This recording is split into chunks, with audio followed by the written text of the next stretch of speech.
जय राधा माधव जय कुंज बिहारी जय राधा माधव जय कुंज बिहारी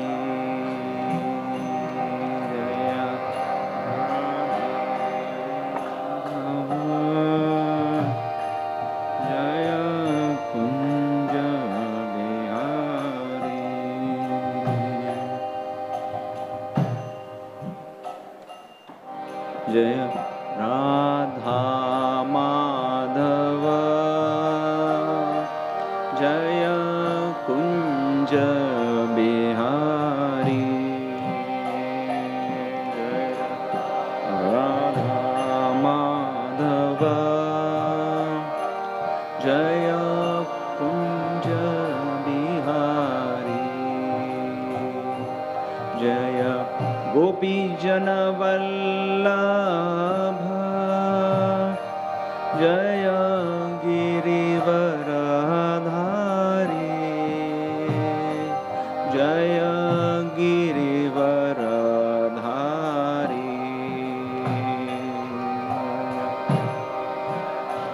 वल्लभ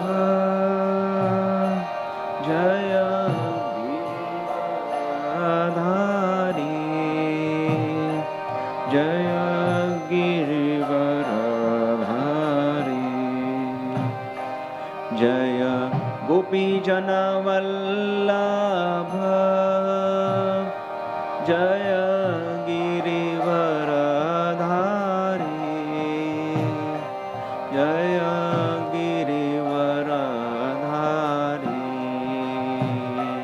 जय गोपी जन वल्लभ जय गिरिवरधारी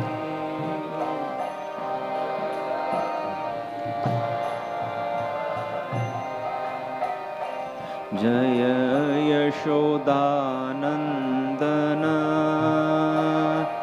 जय ब्रज जनरंजन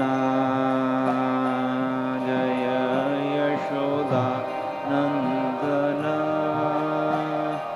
जय ब्रज जनरंजन जय यशोदानंदन जय ब्रज जनरंजन यशोदानंदन जय ब्रज जनरंजन जय यमुनातीरवनचारी जय कुंज बिहारी जय कुंज बिहारी जय यमुनातीरवनचारी जय कुंज बिहारी बिहारी जय यमुनातीरवनचारी जय कुंज बिहारी जय कुंज बिहारी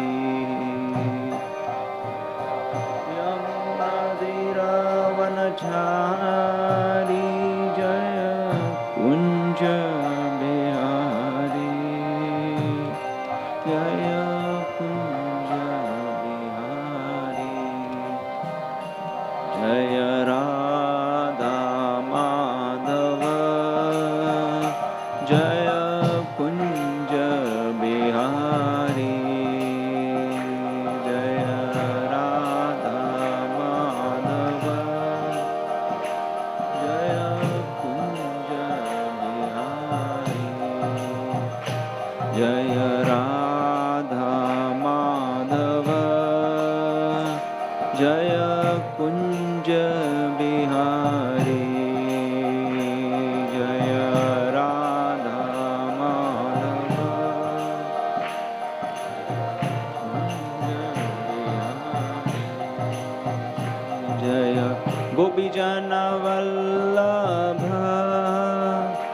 जय गिरिवरधारी जय गिरिवरधारी जय गोपीजनवल्लभा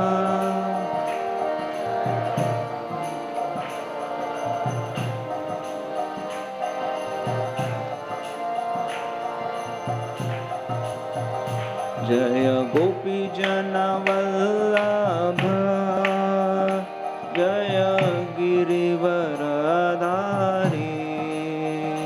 जय गिरिवरधारी जय गोपीजनवल्लभ जय गिरिवरधारी जय गिरिवर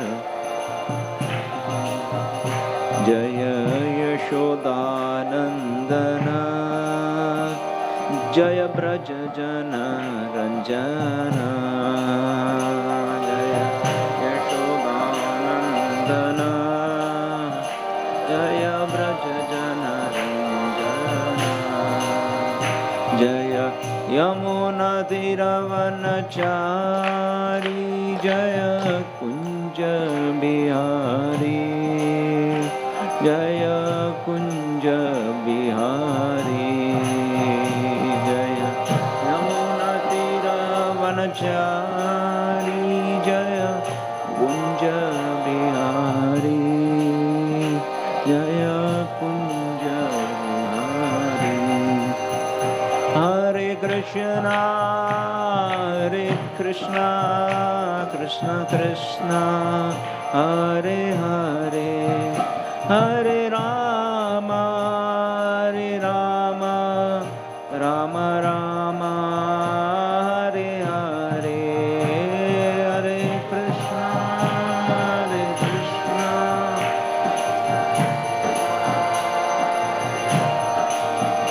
हरे राम राम राम हरे हरे हरे कृष्ण कृष्ण कृष्ण हरे हरे हरे राम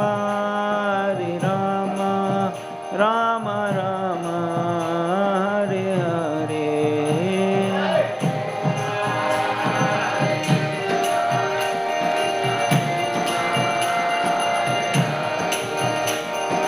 राम हरे राम राम हरे हरे जय राधा गोपीनाथ राधा गोपीनाथ राधे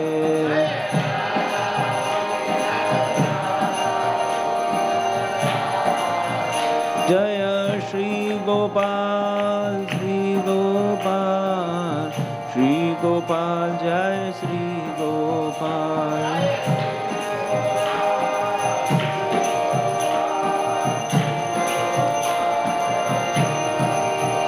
जय गौरनिताय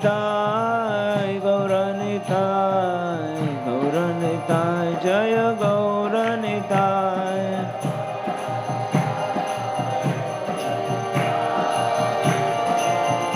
जय गौरनिताय प्रभुपाद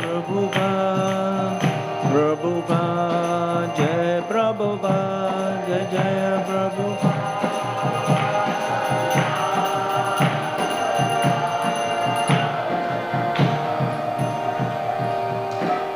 कलियुग पावन श्री हरि नाम संकीर्तन की जय।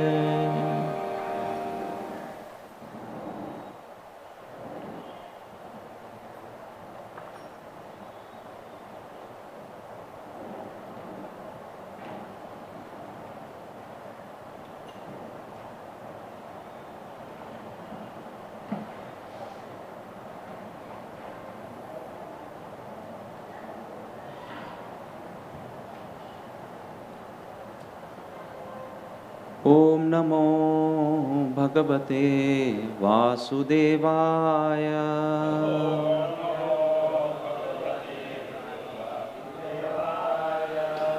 ओम नमो भगवते Vasudevaya.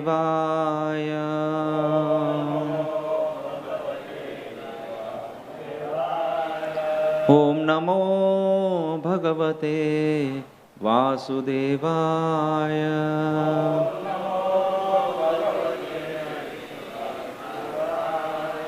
Narayanam Namaskrityam Naram Chaiva Narottamam Devim Saraswatim Vyasam Tato Jayamudiraye Nashtaprayeshu Bhadreshu Nityam Bhagavata Sevaya Bhagavati Rottamashloke Bhaktir Bhavati Naishtike Krishnaya Vasudevaya Devaki Nandanaya Cha Nanda Gopakumaraya Govindaya Namo Namaha.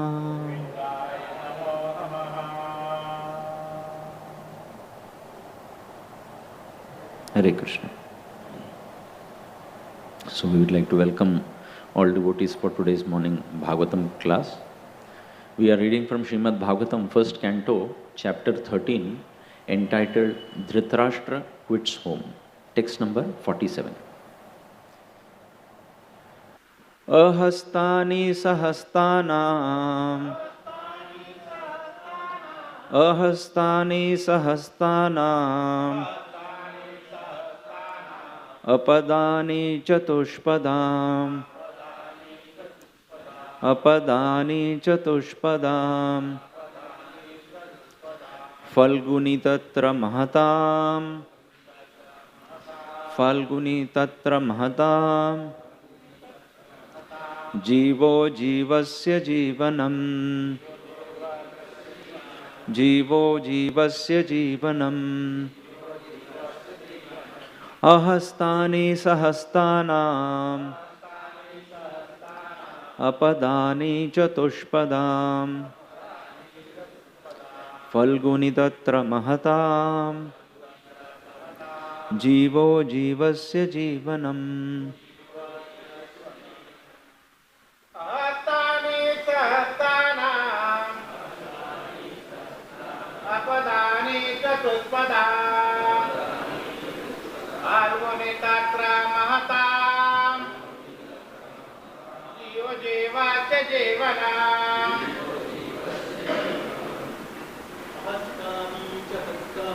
Ahastani sahastanam Apadani chatushpadam Falguni tatra mahatam Jiva jivasya jivanam. Ahastani sahastanam Apadani chatushpadam Falguni tatra mahatam Jiva jivasya jivanam. Mataji's word to word meaning. Ahastani, Ahastani, those who are devoid of hands. those who are divided hands. Sahastanam, Sahastana, of those who are endowed with hands. and those who are divided. Apadani, Apadani, those who are devoid of legs. who are divided of legs. Chatushpadam, Chatushpadam, of those who have 4 legs. of those are poor or legs. Falguni, Falguni, those who are weak. those are weak.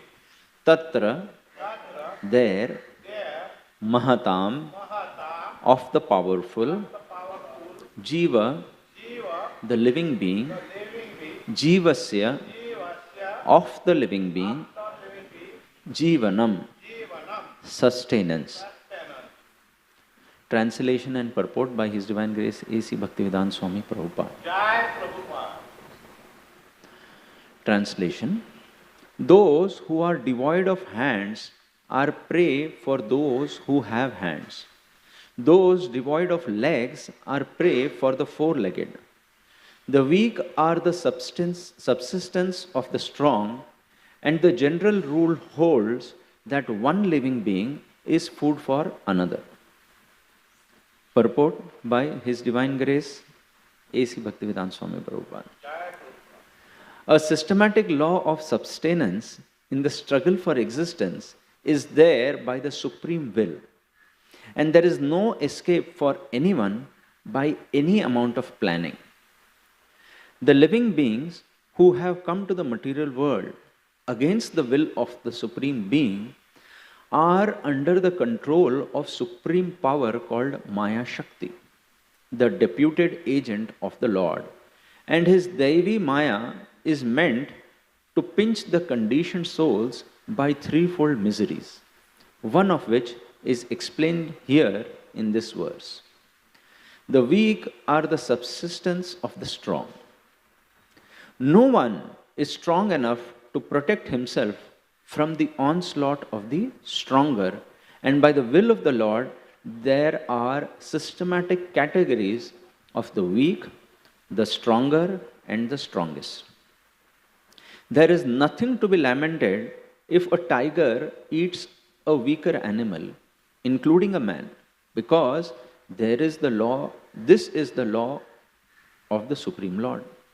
But although the law states that a human being must subsist on other living being, there is the law of good sense too also.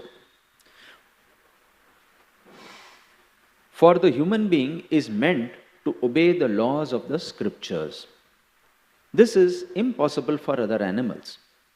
The human being is meant for self-realization, and for that purpose, he is not to eat anything which is not first offered to the Lord. The Lord accepts from his devotees all kinds of food preparations made of vegetables, fruits, leaves, and grains.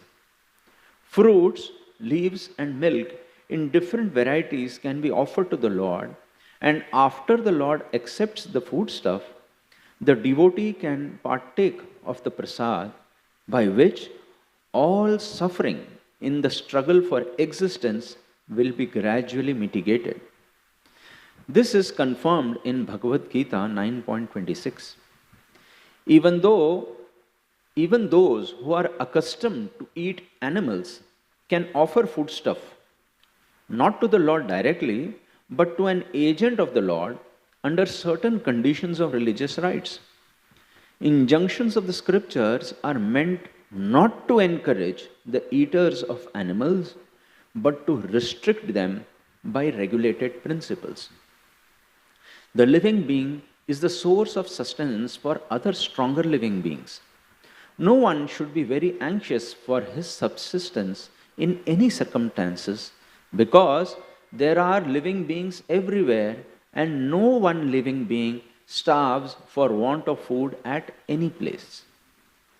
Maharaj Yudhishthir is advised by Narada not to worry about his uncles suffering for want of food, for they could live on vegetables available in the jungles as prasad of the Supreme Lord, and thus realize the path of salvation.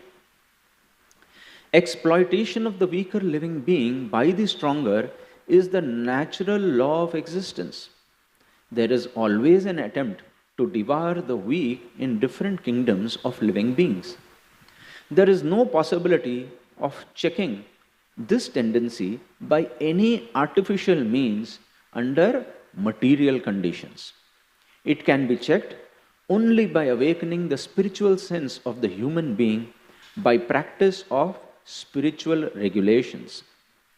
The spiritual regulative principles, however, do not allow a man to slaughter weaker animals on one side and teach others peaceful coexistence. If a man does not allow the animals peaceful coexistence, how can he expect peaceful existence in human society? The blind leaders must therefore understand the Supreme Being, and then try to implement the kingdom of God. The kingdom of God or Rama Rajya is impossible without awakening of God consciousness in the mass mind of the people of the world.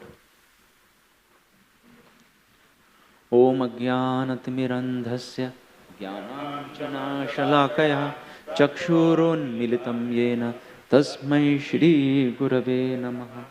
Shri Chaitanya Manobhishtam Sthapitam Yena Bhutale Swayam Rupa Kadamahyam Dadati Swapadantikam Vandeham Shri Guru Shri Yuta Padakamalam Shri Gurun Vaishnavamscha Shri Rupam Sagrajatam Sahagana Raghunathan Vitam Tam Sajivam Sadvaitam Savadhutam Parijana Sahitam Krishna Chaitanya Devam Shri Radha Krishna Padan Sahagana Lalita Shri Vishakhan Vitamsha He Krishna Karuna Sindhu Dinabandhu Jagatpate Gopesha Gopika Kanta Radha Kanta Namostute Tapta Kanchana Gaurangi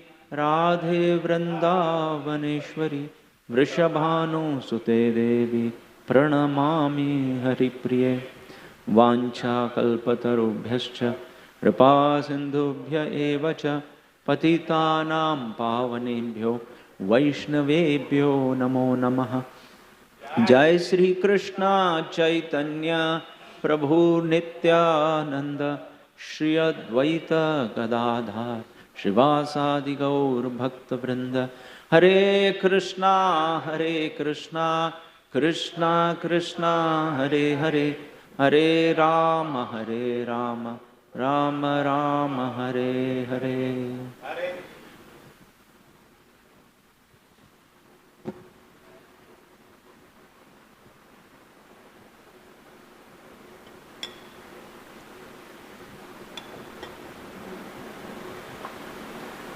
Hare Krishna.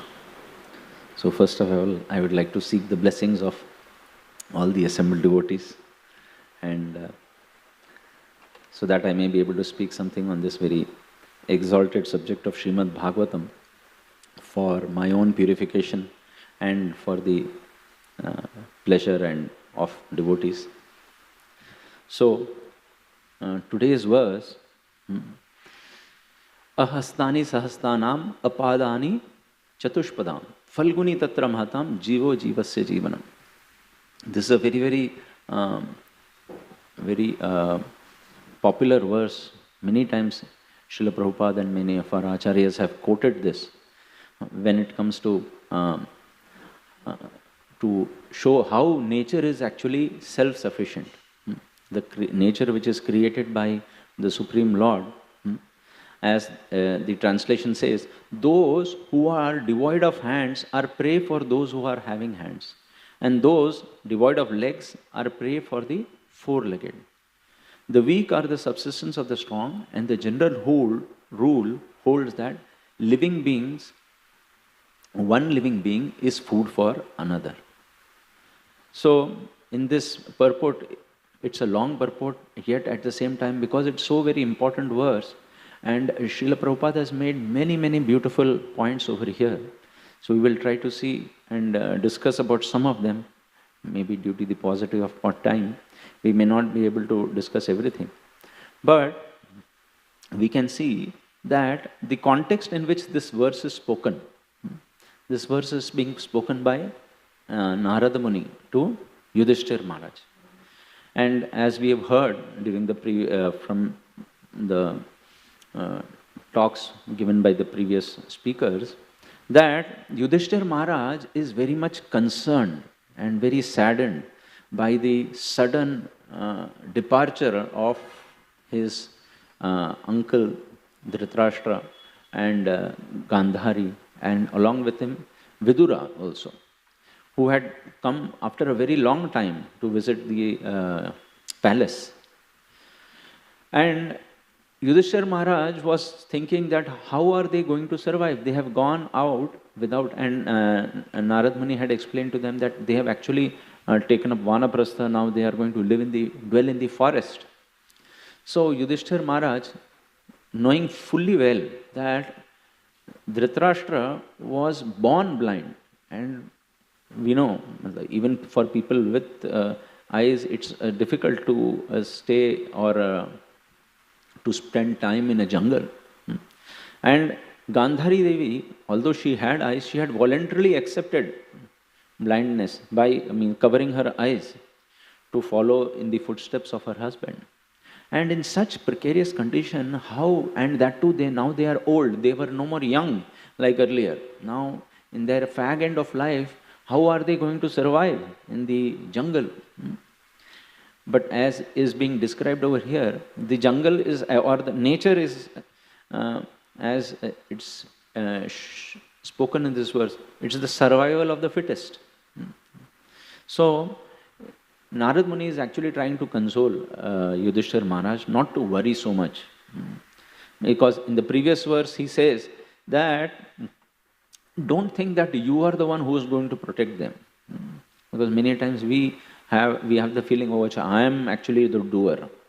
So to remove that false identity, in the previous verse Narad Muni says that each and every living being is under the control of eternal time, action, and kala, and action or karma, and the modes of material nature, the three modes of material nature.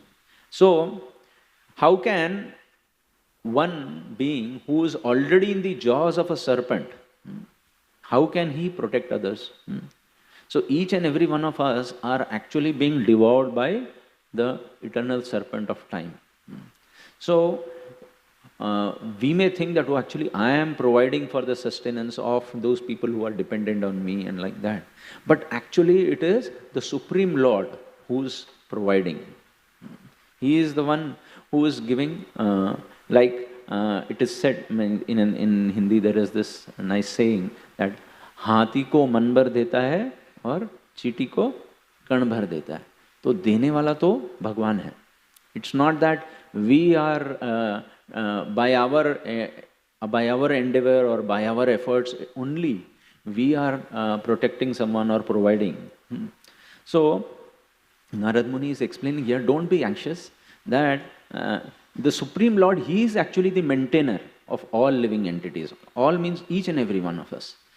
Like in the Shvetashvara Upanishad, it is mentioned, Nityo Nityanam Chetanas Chetananam Eko Bahunam Yo Vidadati Kaman.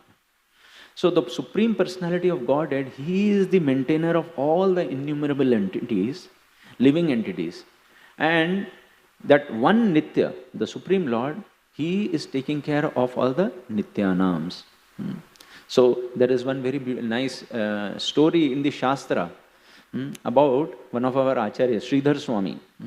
So Sridhar Swami, he was, from the beginning he had a very strong bent towards spirituality and towards renunciation and to spend time and energy for spiritual development.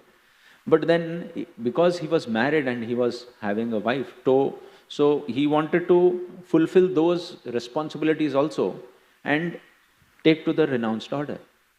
So then first he thought that, oh, I am having a wife now, for her maintenance, as is explained in the Shastras, the wife is dependent on the, first in her childhood she is dependent on the father, later when she gets married she is taken care of by the husband, and and after the husband, the elder son takes care of the mother.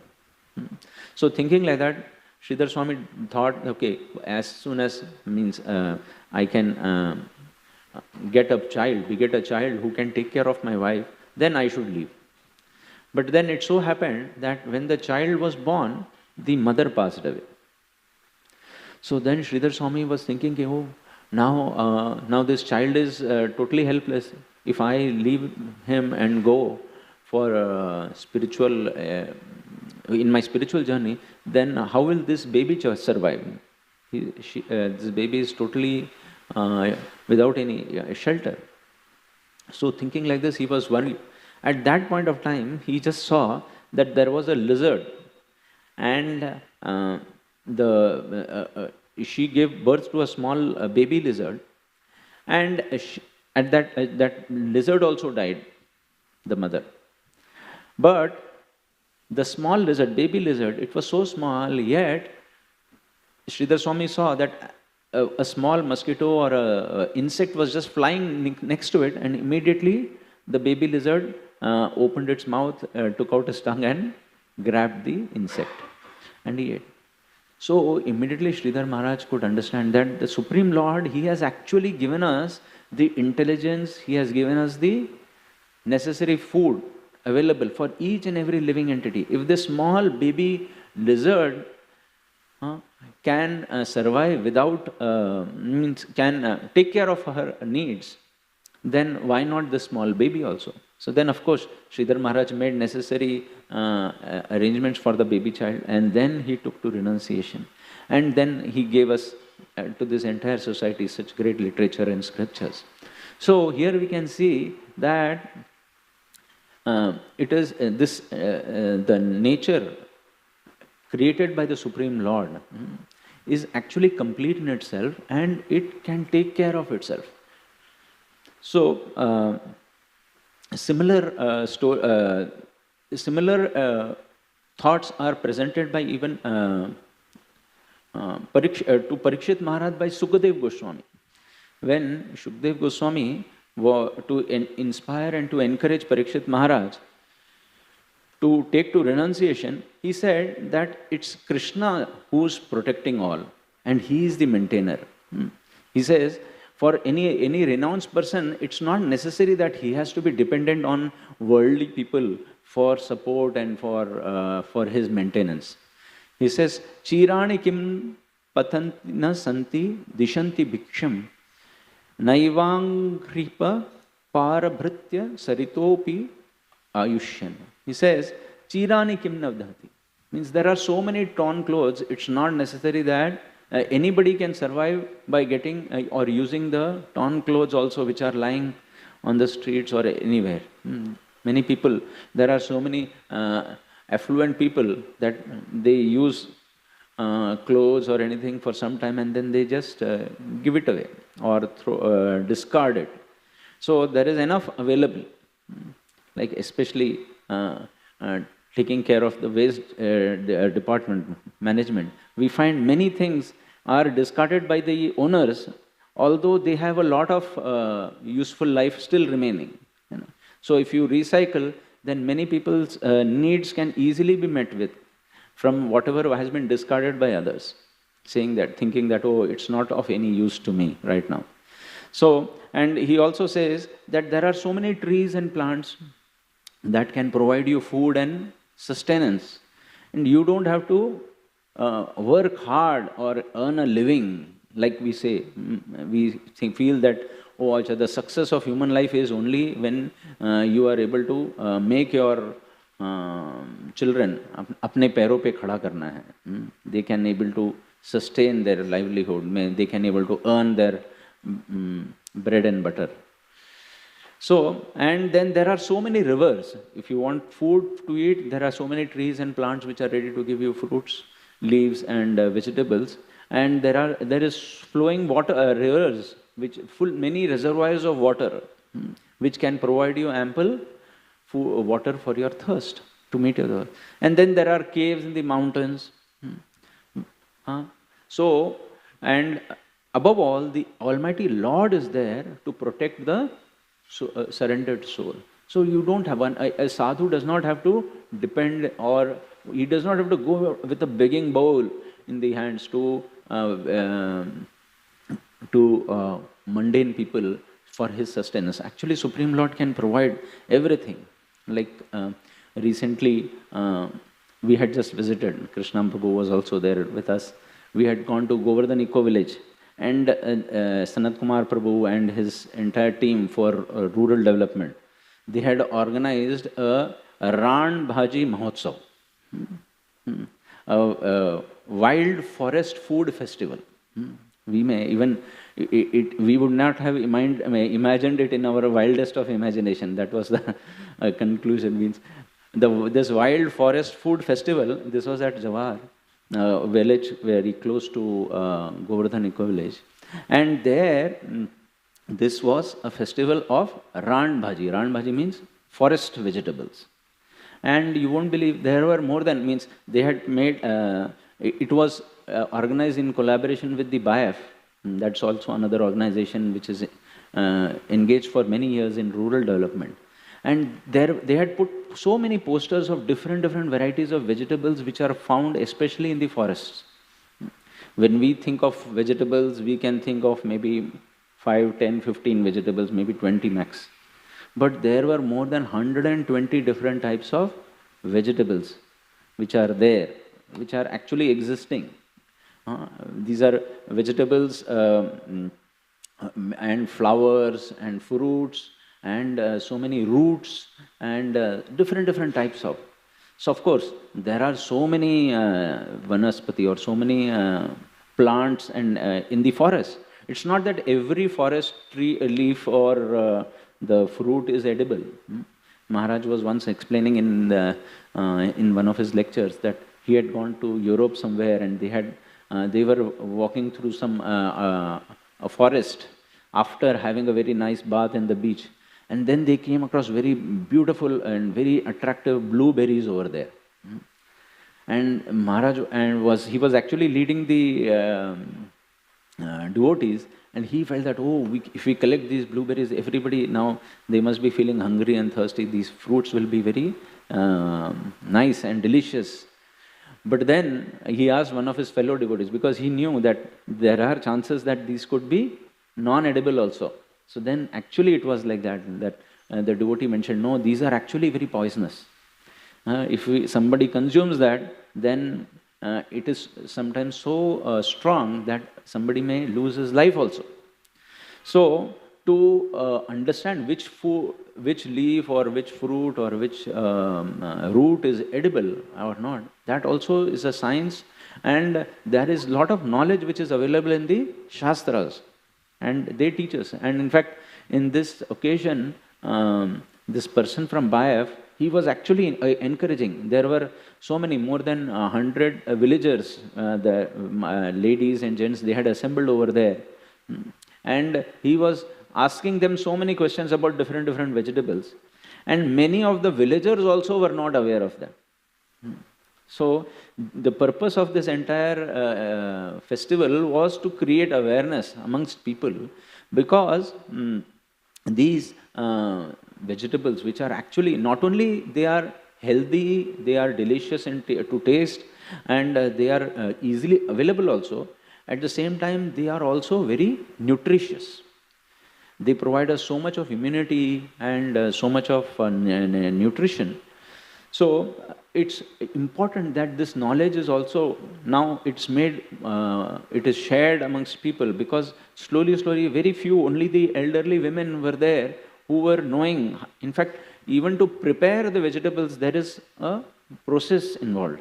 Like any vegetable, you cannot just boil it and make something. There are certain ingredients which needs to be added. Otherwise, it may cause some rashes in the body also, if it is not properly or cooked with certain other the masala or the recipe. So this knowledge is fast deteriorating, and so it is very important that this needs to be encouraged. And we see, like many a times we may think that, only we are eating fruits which are there in the trees and some vegetables which are available. But even there is flower. Flowers are there which can be eaten. Normally when we say flower, then we consider only cauliflower. For us, flower means only cauliflower. But then there are so many other flowers, like the flower of bhopla, or the flower even of tree, the hatga. These are certain flowers which we may not have seen also in our city life, or even the kadamba flower. Sanat Kumar Prabhu was telling, yes, banana flower, yes, mocha. So that is also very, not only very tasty, it needs to be properly prepared, of course. Like I know means from our childhood, like from South Indian family, when we make vegetable or from this banana flour, it's very important that in each of the flour uh, there is a androecium, which needs to be removed. If you do not remove that and you cook it, then the sabji will become totally kadwa. It will become sour. Sour, it will become bitter. But if you remove that and then you cook, then the taste is so delicious. So, this flour, banana flour, or like that, even the kadamba flour, like I came to know. So, this kadamba flour also, there is very nice vegetable or even pickles can be made from that, and it's very tasty and very nutritious also. And it can cure us, all these forest vegetables, they can naturally cure us of many diseases also and increase our immunity. So many times nowadays we see that doctors, they prescribe some supplements and some nutritional things. But then if we depend on such natural sources, then it can actually give us very good health without any side effects. So we remember, means there was one very nice sweet which they had made from the flowers of mahua, and that in that utsav. And normally we see like mahua, nowadays if you see villagers, mostly they use it only for making liquor. So, but actually it can be made very nice sweet preparation from that if it's made properly, and then it can give us such nice experience. So there are so many different types of kanda, moola and all, which is all available in the village, in the jungles and in the forests, which can actually give enough for the sustenance of people. So as is being explained over here, one living entity, he is actually food for another. And like similarly, there was when the prachetas, they had gone for performing austerity, and when they under the water, and when they came out, because they found that everywhere there were so many trees and jungle, very haphazardly grown, because there was no king at that point of time. So because their father, Prachini Bharishat, he had left, he had taken to renunciation. And so the Prachetas, out of anger, they had actually started burning down all the forests. So, because of excessive anger and such burning down, then immediately Soma, the lord of the trees, he appeared before them, and he actually explained a similar verse is there, where he says, Annam charanam achara hi apada pada charinam ahasta hasta yuktanam dvipadam cha chatushpada. So similar, he explains that same philosophy, that there are, by nature, there is arrangement for fruits and flowers which are considered as food for the insects and birds. There is grass and others for the legless living entities, are also meant as food for the four-legged animals, like cows and buffalo. Animals that cannot use their front legs as hands are meant to be food for animals like tigers, which have claws. And four-legged animals like deer and goats, as well as food grains, are meant for the human consumption, human beings. So here the Shastras say that, okay, humans can also consume, apart from the food, the vegetables, grains, and other thing, even the animals, the lower species. Prabhupada explains in the purport that humans can consume flesh of, especially of lower four-legged creatures like the cow, like the goats and the sheep. But they should, however, never consume cow meat. Prabhupada says, cow, however, are never meant to be killed or eaten by human beings. In every Shastra, cow killing is vehemently condemned. Indeed, one who kills a cow must suffer for as many years as there are hairs on the body of the cow. So, this is given in the various Shastras. So, this entire nature which has been created or provided to by the Lord is actually a very, very delicate balance, and it's complete in itself. And if any human intervention, especially the modern man, through his scientific development, many a times we feel, Acha, we have made so much of progress, we can better manage this nature. That is what we feel. But then His Grace Sanat Kumar Prabhu was explaining how once in China, of course we know it's a dictatorship country, so many things happen over there without being known also to many people. So there have been, we feel that, okay, in very few years they have made a lot of progress in technology and scientific development. At the same time, they have done many blunders also, like recently we have experienced in the few years back. And once, one of the scientists, because China is also known for its population, like India also, we are a very, very densely populated country. So, to increase the production of food grains and all, they have put in a lot of efforts. Even in India, the scientific community came up with many high-yielding varieties in the green revolution and many things like that. But many a time we have seen that there have been negative fallouts also of these approaches. So here in China, some of the scientists, after observing the nature and the growing of crops, they came to a conclusion that these sparrows are there.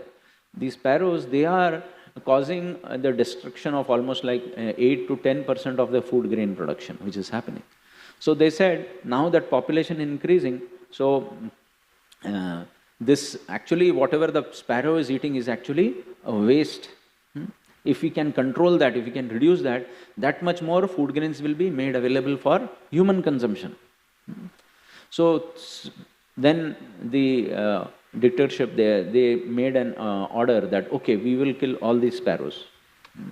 And there was a systematic program itself, and even everybody was encouraged, wherever you see this bird, then you kill it. Even the children were encouraged like that. And so, although then with all this effort, then what happened? Next year the production was actually lower than what was expected. And why? Because the sparrow, as part of the nature's cycle, they were actually feeding on many pests, which was not understood by the scientists. And actually, because of those pests not being consumed by the sparrows, then they actually reduce the production of the grains itself. And so like that, we can see that man's intervention in nature has always, due to his greed, basically, to increase production or to increase the food availability or any other resources for exploiting basically nature, then actually it leads to greater losses or chaos in the society. Like there was, Sanat Kumar Prabhu was explaining, there was a scientist from South Africa. His name is Alan Sevier. In fact, he himself has confessed in one of his TED talks that what had happened. So they were seeing that, okay, in Africa, the forests are depleting. And they said one of the major factors for this is because of the elephants. We all know that Africa has a very good population of elephants. So he said, if we eliminate these elephants, then our forest can be preserved in much better way. So under his direction and maybe by recommendation of the team, more than 40,000 elephants were killed in Africa. But after that they realized that yet the forest depletion did not stop. In fact, it was depleting in a much faster rate. So then they made further study and then they concluded that no, actually by grazing, the animals are actually protecting the forest. Because when they consume the leaves, the plants, the seeds, fruits, then when they, by grazing, when they pass stool, that time these seeds actually, it helps in regeneration of that. So by grazing, actually animals help in preservation of the forest. So then again they restored back the elephants and they found that now the forests are being preserved in a much better way. So the conclusion is that, as Shastras tell, that man actually has imperfect senses. And because of these imperfect senses, and because we are, our nature is of being greedy, and for temporary gain, many a times we do many things which actually hurt ourselves. And we should understand that Lord's creation, Ishavasidam idam sarvam, that principle, that Lord's creation is actually complete and we don't need to interfere, rather we need to cooperate with others. So, I remember, His Grace Keshav Prabhu, he was known to present many nice topics for college preaching.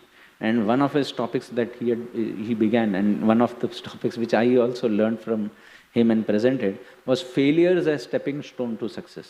That was like one of the first presentations I had heard from him. And in that he mentions that how we can learn many things from nature. As humans, we can learn many things, especially the nature's interdependence, the cycle. So one of the environmentalists, he gives the example of E.O. Williams. So he, after a very detailed study, he came to the conclusion that in nature, there are so many living entities, so many insects, and there is a very, very fine balance.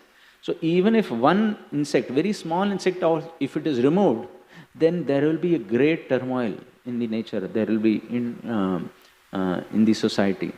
But he mentioned that there is one living entity, if it is removed, then there won't be any problem. In fact, nature can thrive much better. And who is that? The human being. So, human being, if he is removed from this nature cycle, because man-made interventions, man-made products are creating so much havoc in the society. Like, there are, time and again, we see so many videos of how so much of effort is now being made to collect the plastics which are lying on the oceans. There are islands which have been created because of indiscriminate use and disposal, means very irresponsible disposal, I would say, in the nature. And because of that, there is so much of problems which are there. So what is being spoken in this today's verse, that the weak is actually the food for the strong. At the same time, there is this is the nature's law of subsistence, that is true. But at the same time, for human beings, there is the good sense for human beings, which is meant to obey the law of the scriptures. Like in today's purport also, Prabhupada mentions that the people, in human beings especially, for their spiritual development, it is very important that they abide by the principles which are given in the scriptures for the Vedas. So some people feel that, oh, I have a right on whatever I want to eat. So nobody has any right to say on what is in my plate, like that. Many people, celebrities and actors, they want to propagate over eating of meat or promoting that. But actually, if we see Srila Prabhupada, he very categorically, he says that there are different levels of consciousness. Based on the people's consciousness, actually, one can determine his habits. And if we want to actually develop as per the Shastras, it is very important that we, as in the purport Prabhupada says in Bhagavad Gita 9.26, that we should offer the food first to the Lord and then partake the prasad. Then by that our consciousness will actually get purified and it will get evolved. So the human life is actually a very special opportunity which has been given to us. Like every product or thing, they have a USP or unique selling proposition. So for any particular country or place or any product, there are some special features which makes them attractive. So like if there is a cell phone, it may be having multiple uses. Like today we see the technology that a mobile can be used as many other, you can use it for many other applications. you can use it as a torchlight, you can use it as a memory card, or you can use it as so many things. But the main feature of the cell phone is what? It's for communication. So if there is no SIM card, there is no network, then the utility of the phone becomes very, very reduced. So similarly, the humans and all the living entities, like in Bhagavatam it is said, ahara nidra bhayamaitunam cha samanyam pashubir naranam. So these basic principles are applicable to both all types of living entities. But dharmaudikesham adiko vishesho dharme nahina pashubhi samana. So if for humans the following of dharma is very, very critical. If he does not follow dharma, then he becomes as good or as bad as other living entities, as animals only. Means, in fact, similar, and for human life, like there are so many verses, of course time is short, but a couple of verses which I would like to mention about the importance of human life which we have got. And Srimad Bhagavatam, it explains that Nrihadeham adyam sulabham sudurlabham plavam sukalpam guru karnadharam mayanukulena nabhasvateritam puman bhavebdham nataret sa atmaha. When one wants to cross a large ocean, if you want to cross an ocean, then you need to take help of a strong boat. And it is said this human form, so this material creation, it's compared to a big ocean. And to cross this ocean, this human form of life is considered as a very, very good and strong boat, which can help us cross this ocean of nescience or ocean of ignorance. And in the human form, one can obtain guidance of a good navigator, that is the spiritual master. And one also gets favorable wind by the mercy of Krishna and the wind of the instructions of Lord which are given through the various scriptures. And this human body is the boat, and the instructions of the Lord are like the favorable winds which help one to take faster, and the spiritual master's guidance actually helps in navigation. So by taking, if one does not take advantage of this great opportunity which we as humans we have got, then we are just wasting time and life, and it's as though like we are committing suicide. So atmaha. And similarly there is other also many verses. One verse says that durlabho manusho deho, this human body which we have got is very durlabh, because we can see there are so many living entities, and in comparison to that the human population is so less. Dehinam shana bhangura. And this life also is very, very temporary, very, very short-lived.